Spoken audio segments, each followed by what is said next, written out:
The following KQED production was produced in high definition.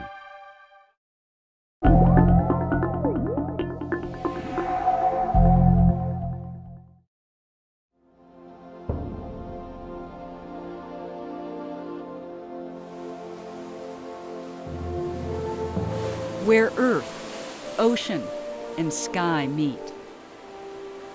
Atop grassy hillsides dancing in the wind. Through valleys deep within the redwood canopy, and onto an island that rises above the bay itself. A patchwork of land becomes an improbable park within one of the most populous and bustling urban environments in the world. One of the special things about this park, it's part of the daily lives of millions of people. There's people that every day they walk here, every day they hike here, every day they cycle here, every day they walk their dogs here. So there's a huge amount of ownership invested in this park. The Golden Gate National Recreation Area, more than 75,000 acres of protected parkland, from Marin to San Mateo County, helps define not only the region, but the beliefs of the people who live here. It's not just a place. It's an idea, it's a commitment, it's an engagement. And when we bring it together, our communities are not only enriched, they're deepened, they're broadened, and most importantly, they're passionately embraced. These special places belong to all of us, but that nearly wasn't the case. The national parks began with the preservation of Yosemite Valley by Abraham Lincoln in 1864, and solidified 8 years later when President Grant set aside Yellowstone. It was a radical idea at the time. No other country had ever protected such vast tracts of wilderness. Land not for the exploitation of natural resources or for the enrichment of a select few, but held for all Americans, for everyone. First, we saved the cathedrals and the monuments and the great waterfalls that took your breath away because they're so brilliant and beautiful. And then people began to recognize that they're also historic places. The idea is not static, it's dynamic. When the national parks began, few citizens would dream of actually going to distant places such as Yellowstone or Yosemite. They were as remote and inaccessible as Alaska's Arctic National Wildlife Refuge is today. But even then, there was great comfort in simply knowing these wild places existed, that they would always be there for future generations. It became part of the American identity, knowing that on the other side of the hill, there are still places that are truly wild. These are America's natural cathedrals, and they seemed as limitless as our imagination. We have something that has evolved from the Yosemites, from the Yellowstones, into something that every American, every school child can say, this is my land. This is part of my birthright. And where it leads is absolutely amazing. 100 years later, in the 1960s, the country was becoming more ecologically aware. People saw there was an end to the vast open spaces they had always taken for granted. As cities sprawled, a movement began to save not only the distant mountains and forests, but also nearby undeveloped lands. And the concept of a new urban national park took seed. The idea was to bring parks to where people live. National parks should not only be remote, primitive places that most Americans might not ever see, but might have a postcard of or an image in their mind. Parks for the people. Around the San Francisco Bay Area, private citizens, government agencies, and other groups were working independently to preserve pockets of open space. The groundbreaking idea of bringing the parks to the people would galvanize them together into a bigger movement. The birth of the park was a confluence of a number of different, very separate energies that came together in a great explosion of excitement. Doug Nadeau was one of the original National Park Service planners who first looked at the viability of creating a park that hugged the Golden Gate. From my perspective, it was born in the late 1960s when the Indians had occupied Alcatraz Island. And everyone was scratching their head about, well, what are we going to do about this?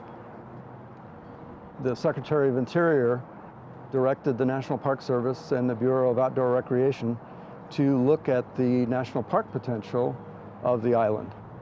But at the same time we looked at Alcatraz, we looked other places in the Bay Area, including Fort Mason, the Presidio, the Marin Headlands, and it was like, wow, this whole place would make a great national park. And in the meantime, local people picked up on this, and it just took off in a beautiful sort of way. I think all of us who started to work on this park had a belief at the bottom of our souls that we could do something and make a difference. Amy Meyer, a former schoolteacher and homemaker, was determined to protect an area called Fort Miley near her home by Land's End on the far western edge of San Francisco. Little did she know at the time this place would become one of the cornerstones of the new national park idea. Those of us who started to work as amateurs were backyard environmentalists in the sense that we knew what was closest to us. And then some of us learned that one thing gets connected to another, and pretty soon we got involved with a very big piece of land. While Meyer was fighting the uphill battle in her neighborhood, another fight was brewing across the bay in Marin County, where an enormous development had already broken ground. The plan was to turn a huge tract of the Marin Headlands into an exclusive new city called Marincello that would overlook the Golden Gate. It was underway. Bulldozers literally were carving up the landscape. Curbs and gutters were being installed. The whole idea was, don't stand in the way of the machine. Marty Rosen was a lawyer in Mill Valley when the Marincello project was being strong-armed through. He would become part of a small group leading the fight to stop it. Marincello, with Gulf Oil as the lead sponsor, was going to create on this space a town of some 30,000 residents in 50, that's 50, 16-story high-rises all over these hills, which would absolutely destroy the setting. It was well underway. They had the money. I mean, hard to believe, but that's exactly what the name of progress claimed. Some believed otherwise, that progress might be better measured by what is not built. What followed was a David and Goliath struggle, pitting a small group of private citizens against a powerful and well-connected development machine. Fortunately, there were some of us who felt that there were alternatives. There was a vision, and there was a strategy, and then there was a commitment of a small but dedicated group of people that really believed in the Greenbelt idea and the power of the people to make the decisions about their own land. The battle for Marincello would last for 5 years, until victory was sealed when Gulf Oil pulled out and a nonprofit group that would later become the Trust for Public Land purchased the Marincello property and transferred ownership to the National Park Service for permanent protection. Eventually, justice was done when it became part of the Golden Gate National Recreation Area. What some might call small victories at places like Land's End, Marincello, and elsewhere added up to a greater triumph. In 1972, Congressman Phil Burton, working with Sierra Club leader Edgar Wayburn and other environmentalists, pushed a bill through Congress to establish the Golden Gate National Recreation Area. When President Nixon signed it, the idea of what a national park could be was changed forever. You can no more say, do we have enough parks, as can you say, do we have enough music? Do we have enough poetry? People have evolved with the evolution of the national park idea, the best idea we've ever had and which we're still recreating. Today, the GGNRA is one of the most popular national parks in the United States, with more than 13 million visitors a year. It's also one of the largest urban parks in the world. The park has grown over the years and now stretches like a string of gemstones from the Flagler Estate near Woodside to Tomales Bay near Point Reyes Station. This unique national park includes such popular attractions as Ocean Beach, Muir Woods, and Crissy Field. I call it a national park in an urban area. I know it's easier or quicker to call it an urban national park. It's not urban. About 90% of it is rural or quite wild. And it's everywhere from Land's End, right next to the city, which has got huge wild sections in it, to land that goes up into canyons deep in Marin County, which are as wild as anything that you would hope to see. It's a park that has 700 historic structures that are on the National Register of Historic Places. It's got 1,200 species of plants. It's got many endangered species in it. It's a fantastic national park. But what's so amazing is that it's right here for people to be able to use and enjoy. The inspiration that this place provides is global. It's as important to people who live in Vienna or Stockholm as it is to people who live here. We're all connected. And these places, as long as they are respected and loved, provide that hope for the future. As Wally Stegner reminded us again and again, that it's not just any place, it's some place if you care about it. The citizens of the Bay Area continue to care about this place. Today, dozens of private nonprofit groups are actively acquiring land in the hopes of protecting it for future generations. One of the most successful has been the Peninsula Open Space Trust, or POST, based in Palo Alto. Our organization works to acquire land as is known in fee. That is, we pay for the property, we buy the whole piece of property. It's a daunting process to think about doing that because the land is extremely expensive. Over the past 30 years, through the donations of private citizens, POST has been able to save more than 64,000 acres of open space for parks. This is Pillar Point Bluffs. It rises up above the Fitzgerald Marine Reserve out on the Pacific Ocean side. Peninsula Open Space Trust acquired this land about 4 years ago. Once groups such as POST purchase an area, they work with federal, state, county, or city park agencies to ensure permanent protection. My goodness, look at this. We're right next to the ocean, and we're walking along a very simple trail, totally free, totally open to anybody who wants to be here. Wouldn't it be a shame that people who come here in the future would not have this experience? As California's population grows, POST and other private and public land preservation groups in the Bay Area are racing to protect and restore the remaining undeveloped land. One overarching goal is to have a connected regional open space greenbelt throughout all 9 Bay Area counties, north, south, east, and west. We really believe that if you're going to protect land, it has to be contiguous. You have to have broad stretches of protected land. Isolated pieces don't work. No matter how beautiful they are, no matter how special the animals or plants are, no matter how wonderful the view, it doesn't work if it stands alone. You need to have these joined together to create wide swaths of protected land.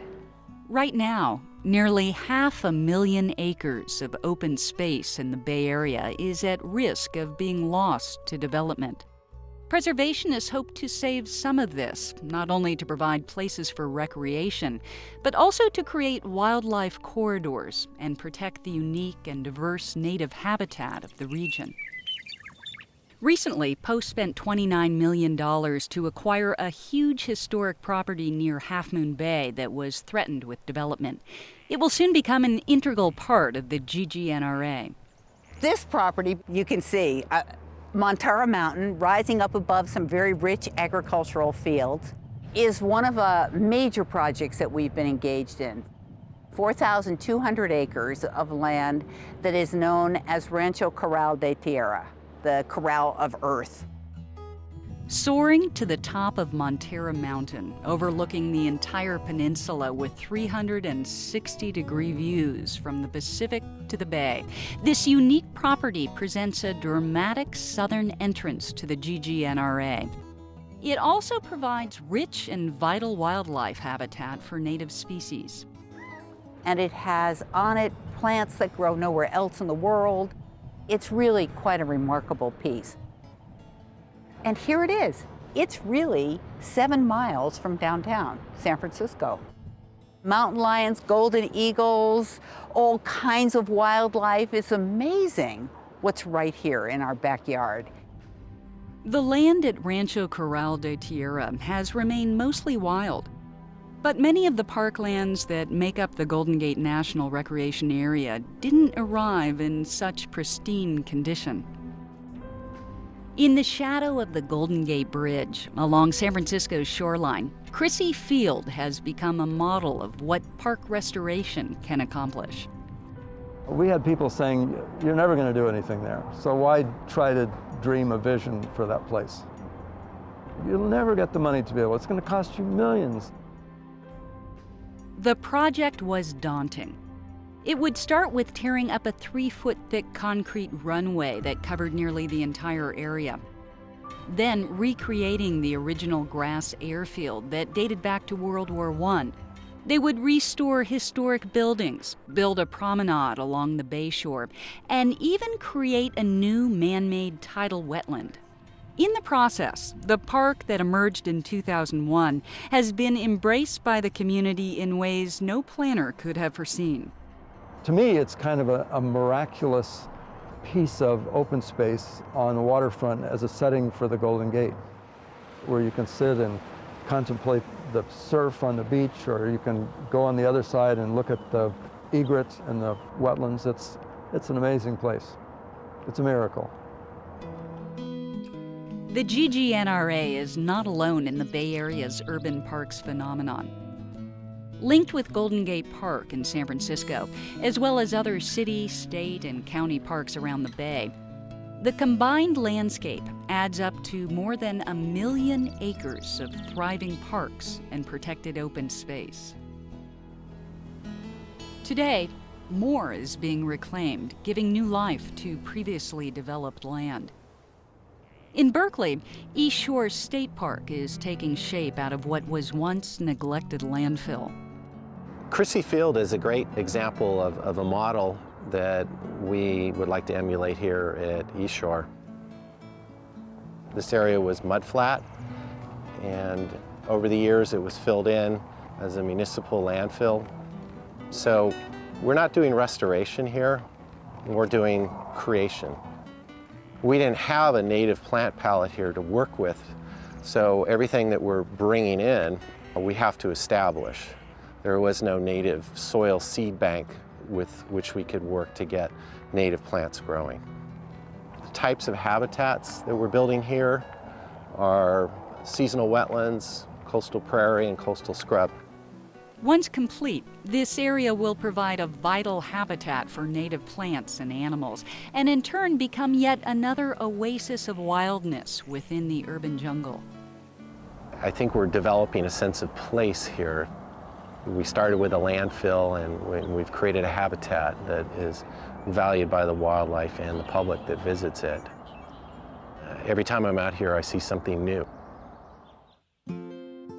In an industrial corner of San Francisco at Candlestick Point State Park, biologists and parks planners are hoping for a similar renewal.